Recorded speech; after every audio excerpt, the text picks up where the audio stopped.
UCB Televisión, con el auspicio de Más Vida, para ti una ISAPRE de médicos, la de menor alza de precios en los últimos 7 años. Merck Serono, Indura, tecnología a su servicio, presenta Más calidad de vida.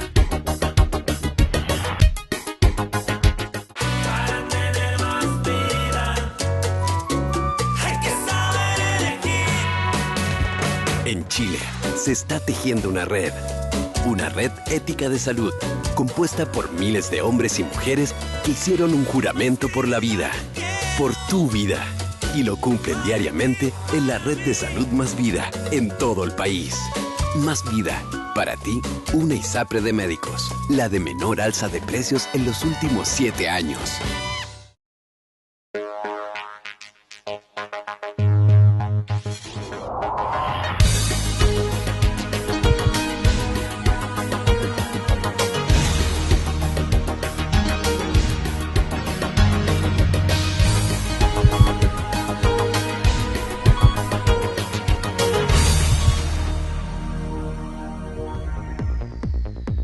Hoy, en Más Calidad de Vida, conozca de qué se trata el hipotiroidismo, una alteración de la glándula tiroides que disminuye la producción de hormonas tiroideas. Es una enfermedad que afecta a la glándula tiroides, en la cual esta glándula pierde parte o totalmente la función o la capacidad de producir hormonas, que son hormonas encargadas de mantener el metabolismo celular, pero esta puede estar acompañado no en un menor número de veces por nódulos a la tiroides, de los cuales muchas veces, o por lo menos en un porcentaje importante, pueden terminar siendo nódulos neoplásicos o cancerosos. Las hormonas tiroideas regulan la actividad de todas las células. Cuando los niveles de hormona tiroidea están bajos, los procesos corporales funcionan con lentitud. Generalmente tiene un origen que es hereditario, es de herencia que parte en la madre y se hereda a las hijas, pero no obstante tenemos muchos hombres que tienen esta enfermedad y que carecen y no saben que la tienen hasta el momento en que uno los invita a hacerse un screening basado en los antecedentes familiares. Por su parte, el hipotiroidismo subclínico es una alteración en que la hormona TSH se encuentra elevada mientras que las hormonas tiroideas están normales.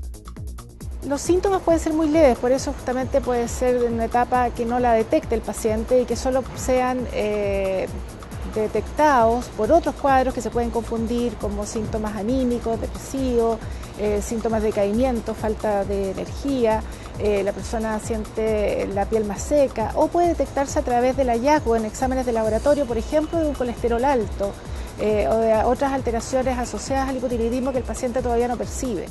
Conozca más sobre este interesante tema hoy en Más Calidad de Vida. Bienvenidos a este nuevo programa de Más Calidad de Vida a través de las pantallas de canal UCB Televisión. Siempre los domingos a las 5 de la tarde. Esta semana nos acompaña mi partner, el doctor Pedro Pablo Marín, y hemos invitado a un distinguido endocrinólogo. Es el doctor Pedro Pineda, que trabaja como profesor de la Universidad de Chile en el Hospital Clínico de la Universidad de Chile.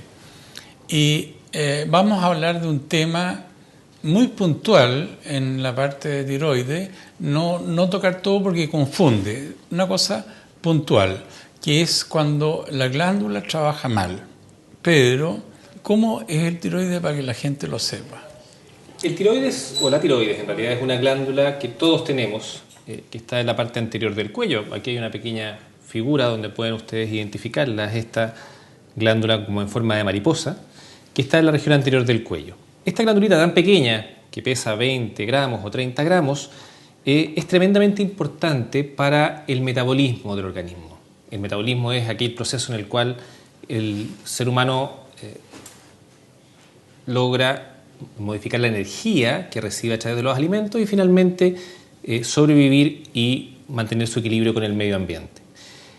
Esta glandulita, a través de la producción de algunas hormonas, es capaz de modificar una serie de procesos en el organismo que tienen que ver con el funcionamiento del corazón, con el sistema digestivo, con el sistema circulatorio, con el sistema reproductor y por tanto en general regula una serie de procesos junto con otros mecanismos, por supuesto, que permite que uno se mantenga sano, entre otras cosas. Cuando esta glandulita deja de producir hormona o produce un exceso de hormona, se producen importantes trastornos en el metabolismo. Cuando la hormona efectivamente está disminuida y el tiroides no hace su trabajo de producir esta hormona, se produce el hipotiroidismo. La falla de la tiroides o hipotiroidismo es común, yo creo que a toda edad, pero la gente mayor se diagnostica a veces más porque se les pide también hormonas tiroideas, que era la pregunta que quería hacerte, ¿cómo se hace el diagnóstico clínico? Porque antiguamente nosotros los clínicos debíamos saber una serie de semiologías, síntomas y signos, pero uno llegaba tarde al diagnóstico. Incluso los cretinos, tengo entendido que son mayoritariamente hipotiroideos. Entonces, hoy día se puede diagnosticar antes con un examen de sangre. Exactamente. Por supuesto, la falta de esta hormona que produce el hipotiroidismo puede producir una serie de síntomas muy inespecíficos a veces que son muy frecuentes en la población y por eso pasan muchas veces desapercibidos. Pero un gran porcentaje de los pacientes pueden ser absolutamente asintomáticos. En esos casos, como en toda la patología que puede ser asintomática, hipertensión, diabetes, hay exámenes de rutina que uno puede solicitar para establecer el diagnóstico de la falla de esta hormona. ¿Y esa es la TSH? En general, lo más frecuente es que falle esta glándula, la tiroides. Y eso produce una respuesta del organismo adaptativa contra eso y aumenta esta otra hormona que es la TSH. Para diagnosticar esta falla del tiroides, efectivamente podría bastar a nivel poblacional, a nivel de tamizaje o screening que hablamos nosotros para detectar esta enfermedad, que es la más frecuente, solamente la medición de la TSH. Si uno quiere ahondar más en el estudio de esto, podría pedir las otras hormonas tiroideas, pero podría bastar eventualmente. Y agrega costo y complejidad de interpretación. La segunda pregunta son todos, si yo pido una TSH en Curicó, en Punta Arenas, en Santiago, ¿todos los laboratorios son más o menos similares o no? Es una buena pregunta. La verdad que estas hormonas circulan a una cantidad muy pequeña por la sangre y por tanto tiene que haber métodos diagnósticos muy precisos para esas pequeñas cantidades. Entonces, en general, uno tiende a solicitar exámenes en laboratorios que tienen control de calidad. Uno como paciente no sabe muchas veces si el laboratorio donde está uno haciéndose los exámenes lo tiene, pero en general uno tiende a, en estos casos, cuando son mediciones muy precisas, a tener laboratorios, digamos, exámenes de laboratorios de prestigio o por lo menos que tengan cierto control de calidad que asegure que ese examen está bien hecho. Y eventualmente, como todo médico debe saber, si uno encuentra un examen alterado y no existe una relación entre ese examen y el paciente, lo lógico es repetirlo. ¿Qué importancia tiene el hipotiroidismo respecto a los riesgos que puede sufrir un paciente de 40 años? Perfecto. El hipotiroidismo produce este enlentecimiento del metabolismo y produce varias alteraciones. Por ejemplo, en los hombres de mediana edad o en los pacientes de mediana edad puede, si esto es muy intenso, producir alteraciones del pensamiento, decaimiento general, depresión incluso a veces, algunos síntomas bastante poco específicos pero frecuentes, sequedad de la piel, frío, estitiquez, que son los síntomas ya avanzados de la enfermedad. Pero como les decía, si esta enfermedad se diagnostica precozmente, un paciente puede estar absolutamente asintomático, sin ninguna molestia. E incluso en aquellos pacientes asintomáticos se producen pequeños cambios que no los siente el paciente, que pueden deteriorar su salud cardiovascular. Y es lo que nosotros llamamos el hipotiroidismo subclínico, que en pacientes jóvenes puede ser relevante. La importancia de los riesgos que tiene esto. Además que la productividad laboral baja de la persona. Y esto que el hipotiroidismo engorda, que lo pregunta mucho la gente. Absolutamente. ¿Qué pasa con eso? Bueno, el hipotiroidismo en general, como les decía, por este mismo enlentecimiento, hace que haya algunos trastornos del metabolismo de las grasas, principalmente, un poco menos del metabolismo del azúcar y de las proteínas, y en los grados extremos de hipotiroidismo, cuando ya la glándula está fallando francamente, puede inducir pequeñas ascensos de peso, ¿ya? Mucha gente dice que tiene problemas hormonales a la tiroides y por eso es obesa. Como causa de obesidad, el hipotiroidismo, como causa única, es poco frecuente.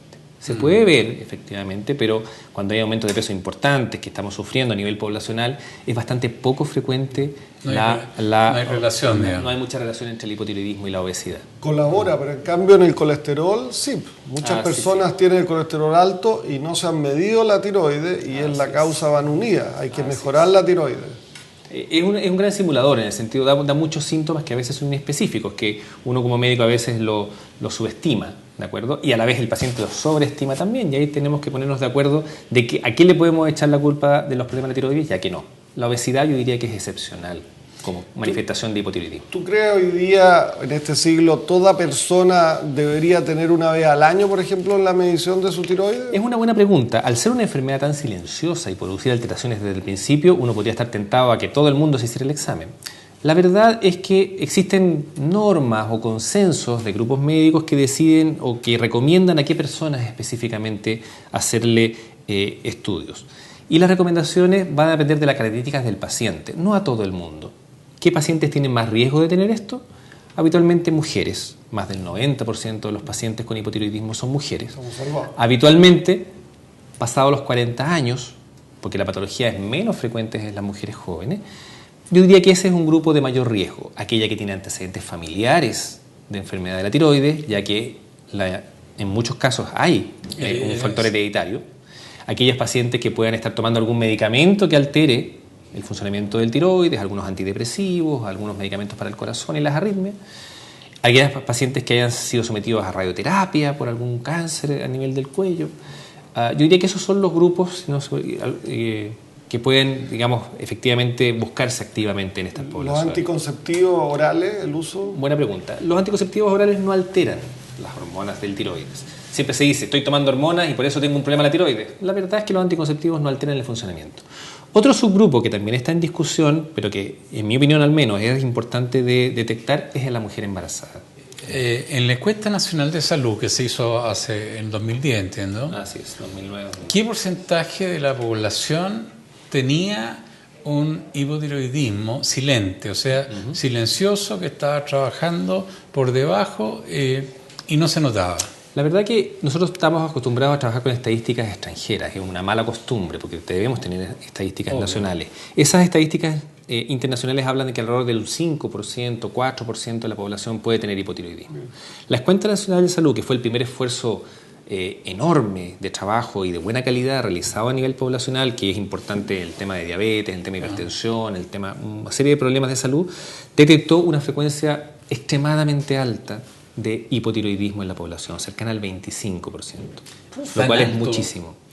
Esa cifra obviamente hay que contrastarla, hay que hacer más estudios, hay que seleccionar a qué población efectivamente fue la encuestada, pero estamos hablando de que efectivamente esta enfermedad puede afectar a un grupo grande de chilenos y chilenas que efectivamente no se pueden diagnosticar. 25% es un cuarto de 17 millones de personas. Así es. Varios millones. Ahora, como digo, no es 100% extrapolable a la población, creo que hay que ser cauteloso al respecto de eso. Depende un poco, está todavía esa cifra en análisis, pero es la única información que tenemos dura de nuestra población. Y ahí la explicación sería posible, por ejemplo, el yodo, que se le echa la sal, o que comemos poco, que comemos mucho yodo, o nada que ver esto. La verdad que históricamente siempre se ha relacionado al yodo con la tiroides. ¿Por qué? Porque el yodo es la materia prima con la cual se producen las hormonas del tiroides. Antes, nuestras abuelitas no tenían acceso a yodo. Había poco ingesta de yodo en la población y por eso había mucho bocio o crecimiento de la glándula del tiroides. Claro. Cochayuyo. Exacto, que son las fuentes marinas en general de yodo. Ahora, con respecto a la alta tasa de frecuencia de hipotiroidismo y el yodo, se ha visto en otras poblaciones que al aumentar la ingesta de yodo, y nosotros como país somos uno de los más altos, tenemos las tasas más altas de ingesta de yodo del mundo casi, ¿ya? Por un exceso de la yodación de la sal que se ha ido corrigiendo en los últimos años, se ha relacionado ese aumento del aporte de yodo en la dieta, fundamentalmente a través de la sal, con el aumento de la patología del hipotiroidismo. ¿Qué podría ser? Una relación directa y absoluta no existe, pero por lo menos es una hipótesis que tenemos. O sea, la sal hace mal para el corazón, para la presión, y hay todo en el mundo una campaña que uno no ponga salero, que no le eche sal a las comidas, que los alimentos se produzcan con poca sal, pero también podría tener un impacto, no tanto la sal, sino que la sal yodada. Probablemente. No significa que no usar sal yodada, pero probablemente disminuir, y lo que se ha hecho en los últimos años, disminuir el aporte de yodo en la sal. Antes de pasar al embarazo, que es súper importante, y el hipotiroidismo, vamos a suspender un segundo y no se muevan y volvemos en un segundo.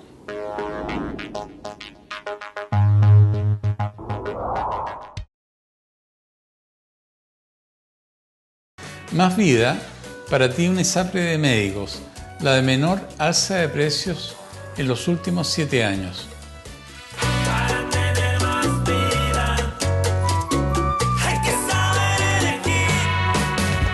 En Chile se está tejiendo una red ética de salud, compuesta por miles de hombres y mujeres que hicieron un juramento por la vida, por tu vida, y lo cumplen diariamente en la red de salud Más Vida en todo el país.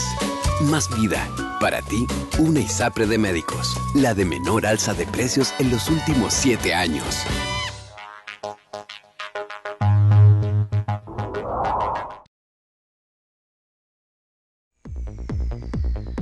El hipotiroidismo subclínico es más frecuente en adultos mayores y en mujeres sobre los 40 años, mientras que en hombres la incidencia es inferior, llegando a una proporción de un hombre por cada 4 mujeres. El hipotiroidismo subclínico es un déficit de hormonas tiroideas que es leve, que todavía no nos da toda la sintomatología del hipotiroidismo clínico y que los niveles de hormona tiroidea están bajo lo normal, pero sin ser todavía de rango muy severo o más graves como el hipotiroidismo clínico. Esta enfermedad se asocia con riesgos cardiovasculares, por ello la importancia de un diagnóstico precoz y un tratamiento adecuado. Para el tratamiento del hipotiroidismo es muy fácil y muy sencillo, ya que basta con aplicar o dar el tratamiento de la hormona que predispone la falla de la tiroide, que es la tiroxina, y que reemplaza en forma 100% a la pérdida de la función de la glándula. Por lo tanto, el tratamiento existe, está exento de riesgo, no tiene efectos adversos, es fácil de administrar y puede usarse en embarazadas, mujeres lactantes, ancianos, niños, sin ningún problema. El tratamiento con hormona tiroidea en la mayoría de los pacientes es para siempre y requiere controles rigurosos del perfil hormonal. Aprender a tocarse el cuello, aprender a reconocer los síntomas y estar atentos a que es una enfermedad muy prevalente en Chile. La última encuesta nacional mostró cerca de un 20% de la población chilena, así que tenemos que estar atentos a esta enfermedad. Continúe con nosotros en Más Calidad de Vida, conociendo sobre el hipotiroidismo. De vuelta en la segunda parte de nuestro programa, estábamos conversando con el doctor Pedro Pineda, profesor de endocrinología en la Universidad de Chile, del problema de que cuando funciona mal tiroides y produce poca hormona, y eso se llama hipotiroidismo. Él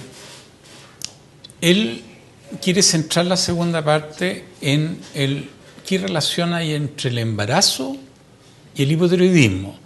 Pero antes que eso, Pedro Pablo quiere pasar un aviso súper importante. Yo quería recordarle a todos los médicos que nos estén viendo que ahora en la Sociedad Médica de Santiago, donde estamos grabando este programa, hace el Congreso Mundial de Medicina Interna en noviembre. Así que yo los invito a revisar la página web de la Sociedad Médica, a inscribirse y asistir, porque ahí es una forma donde todos podemos aprender y ayudar a que nuestros pacientes estén mejor. Muchas gracias. Bueno, volviendo con nuestro invitado, ¿qué pasa con la mujer embarazada que tiene hipotiroidismo? Pensemos que hay un 25%, de eso la mitad son mujeres y la mitad hombres. La verdad es que en general, como todos se producen una serie de cambios durante el embarazo y un aumento de necesidad, porque obviamente hay un hijo por venir. También aumenta la necesidad de hormonas tiroideas y muchas mujeres pueden compensar ese aumento de hormonas produciendo más hormonas de tiroides, pero hay un porcentaje que no puede hacer eso. Y eso eventualmente puede provocar, cuando el bebé o el feto todavía no es capaz de producir sus propias hormonas tiroideas, puede causar que el feto se exponga menos a las hormonas tiroideas o tenga, entre comillas, menos hormonas tiroideas. Eso en estudios hechos en el extranjero ha demostrado que aquellos hijos de madres hipotiroideas pueden tener pequeños deterioros cognitivos. En castellano, un coeficiente intelectual ligeramente menor. En la niñez, producto de una menor exposición a hormonas tiroideas durante el embarazo, producto de una madre con hipotiroidismo. Mira qué interesante, porque la constitución... Por tanto, es importante efectivamente que, en general, en mi opinión al menos, toda mujer embarazada se chequee su nivel de hormonas tiroideas con este examen que habíamos hablado de la TSH, o al menos converse con el ginecólogo si él considera necesario hacer este examen, ya que hay un porcentaje importante de pacientes que pueden tener estos factores de riesgo que hemos hablado previamente. Son las dos estrategias para detectarlo. Hacerlo en todas las mujeres embarazadas o hacerlos en los casos de mayor riesgo, para así corregir esto. Ahora, la corrección de este estado en algunos casos ha demostrado mejoría de estos parámetros y en otros no. Por tanto, todavía hay cierta información todavía incompleta respecto al real efecto de las hormonas tiroideas en el feto. Además, durante el embarazo, si la mujer está francamente hipotiroidea, su propio embarazo tiene un poco más de riesgo en términos de parto prematuro, hipertensión durante el embarazo y algunas complicaciones del niño. Ahora, la suplementación, una vez que está hecho el diagnóstico, ¿es con una hormona que es distinta a la hormona del cuerpo o es la misma hormona del cuerpo? Buena pregunta. Efectivamente, la idea de reemplazar lo que está faltando en este caso, que es la hormona tiroidea, es afortunadamente bastante simple. Cuando no existía esto, los pacientes fallecían por falta de esta hormona. Esta hormona, que es la hormona tiroidea o la levotiroxina, es prácticamente idéntica a la hormona que todos producimos y por tanto es como, entre comillas, natural.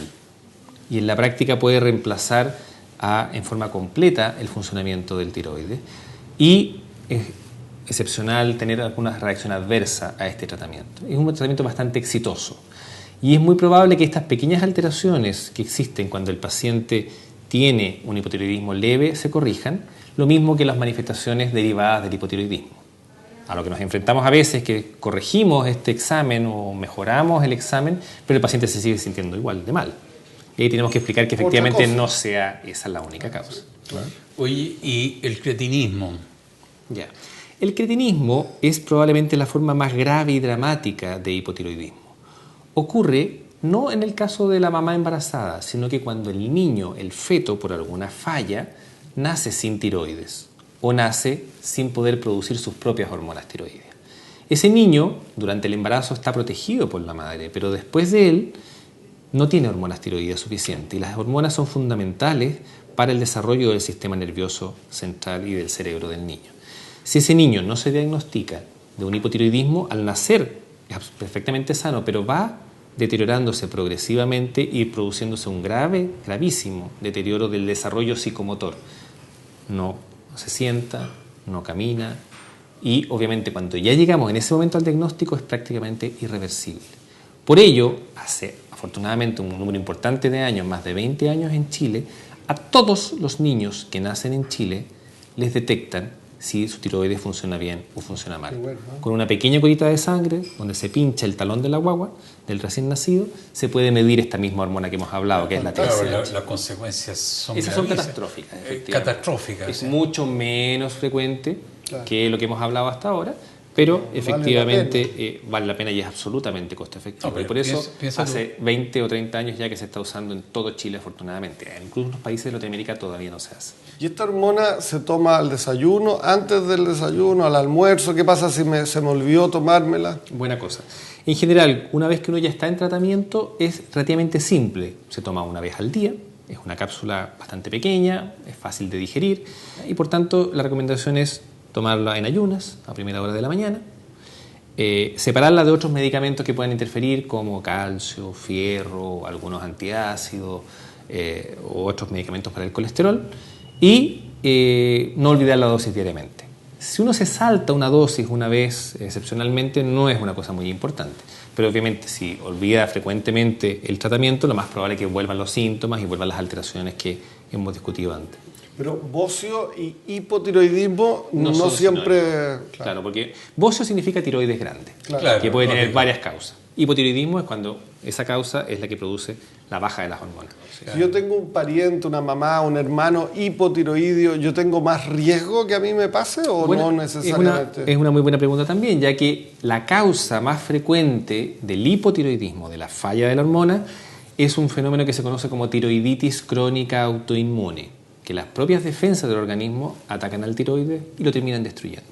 Ese fenómeno, la tiroiditis crónica, descubierta por el doctor Hashimoto en el siglo XIX, que se conoce como la enfermedad de Hashimoto, es la primera causa de hipotiroidismo y efectivamente es una causa que tiene cierta heredabilidad, es decir, alrededor de un 30% de los pacientes que tienen hipotiroidismo tienen más gente en la familia, y por tanto, si uno tiene un familiar directo de primer grado con un hipotiroidismo por esta causa, que es la más frecuente, es recomendable que se haga chequeo. ¿Tú ves cómo la media hora pasa? Sí, volando. Volando. También quiero agradecerte un poco tu esfuerzo sostenido en los últimos años en distintos medios, en distintos ambientes, por lograr mantener esto a un nivel de discusión amplio, extenso, y que es difícil mantener una obra como esta en tantos años. Así que felicitaciones. Más de 4 años. Sí, 6 años me decían. No, lo que pasa es que yo trabajé, tú sabes, en el oncológico 25 años. Y en el Hospital Caupolicán Pardo, el 80%, por no decir el 90%, llegaba tarde. Por ejemplo, en la Universidad de Chile yo nunca he operado un tiroide como los que llegaban allá, con invasión de la tráquea, con invasión del cartílago laringe, en fin, casos todos avanzados. Entonces, no solo eso, sino que otra patología. Entonces dije, hay que hacer algo para prevenir esto. Y educar, porque si no estamos fregados. O sea, van a seguir produciéndose casos de este tipo. Te agradezco mucho tu agradecimiento y esperamos seguir contando con tu ayuda, tu colaboración. Yo te quiero hacer un regalo de este preparado. Bueno, muchas gracias. Ya, te lo agradezco. Por favor, escríbanos al Twitter, doctor Ferrada, para los temas que a ustedes les gustaría que tratáramos, o bien al Facebook nuestro, cosa que nosotros nos guiemos por los deseos de ustedes y por lo que necesitan. Por ejemplo, un reumatólogo. ¿Quién no tiene problemas reumáticos? O sea, y eso es algo que nos falta. Pero por favor, escríbanos. Bueno, nuevamente muchas gracias. A Pedro Paulo no, porque el partner aquí, a Pedro, que le hemos robado su escasísimo tiempo, y nos esperamos encontrar el próximo domingo a las 5 de la tarde. Que tengan una muy buena semana.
En Chile se está tejiendo una red ética de salud, compuesta por miles de hombres y mujeres que hicieron un juramento por la vida, por tu vida, y lo cumplen diariamente en la red de salud Más Vida en todo el país.